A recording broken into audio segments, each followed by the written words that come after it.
Welcome to the Pirate Archive. Forgotten stories, never meant to be heard until now. This is an audio story. Listen closely.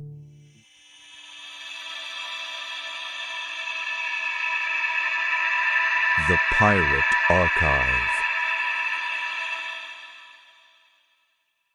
Life aboard a pirate ship was brutal.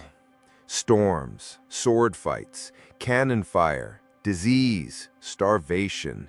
It was a floating death trap. And if you got injured, there were no hospitals, no trained doctors, no anesthesia, just pain and improvisation. So how did pirates survive serious injuries at sea?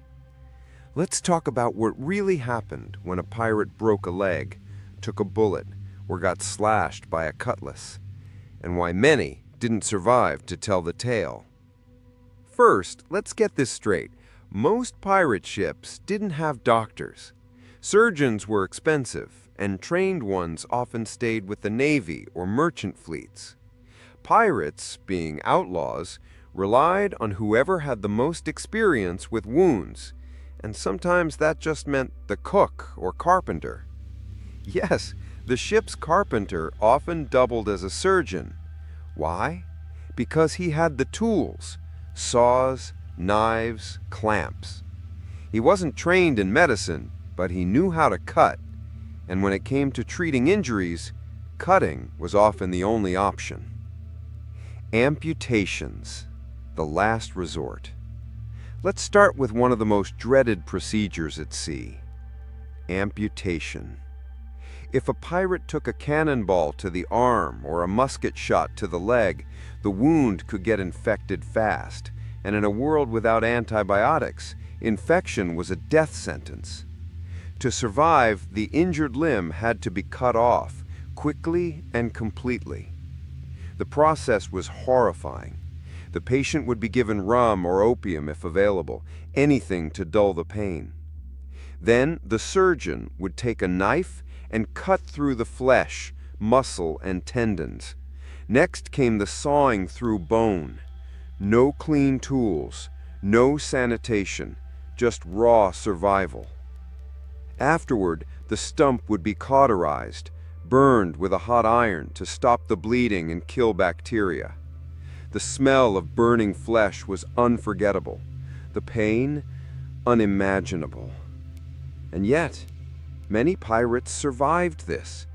If they avoided infection and gangrene, they could go on to live, fight, and even sail again. Some became legends with wooden legs, hooks, or missing eyes. In fact, these battle wounds became a kind of badge of honor. But the real terror wasn't just the operation itself. It was what came after. The lack of clean water, filthy ship decks, and cramped conditions meant wounds often got infected. Without antibiotics, even a small cut could turn deadly. Gunshot wounds and sword cuts. Now let's talk about gunshot wounds and sword cuts. Gunshot wounds were tricky. The lead ball from a flintlock pistol could shatter bone or lodge deep in the body. Pirates didn't have X-rays. They had to feel around with their fingers or use long metal probes to try and locate the bullet.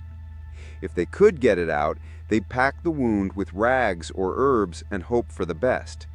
If they couldn't, the infection often killed them. Sword injuries were common during boarding fights. Deep slashes to the chest, arms, or face were frequent. Treatment? Clean the wound with salt water or urine. Yes, urine, because it was sterile. Then bind it with cloth and pray it didn't rot. Infections like gangrene could set in within days. The skin would turn black, the wound would smell like death, and maggots would start to grow. Ironically, maggots sometimes helped by eating dead flesh and cleaning the wound. In some cases, pirates let them stay for that reason. Burns and other injuries. There were also burns from gunpowder explosions or fire during battle. These were nearly impossible to treat. Pirates would smear animal fat or plant oils on the burns, or even use crushed herbs. But most of the time, burns meant death from shock or infection.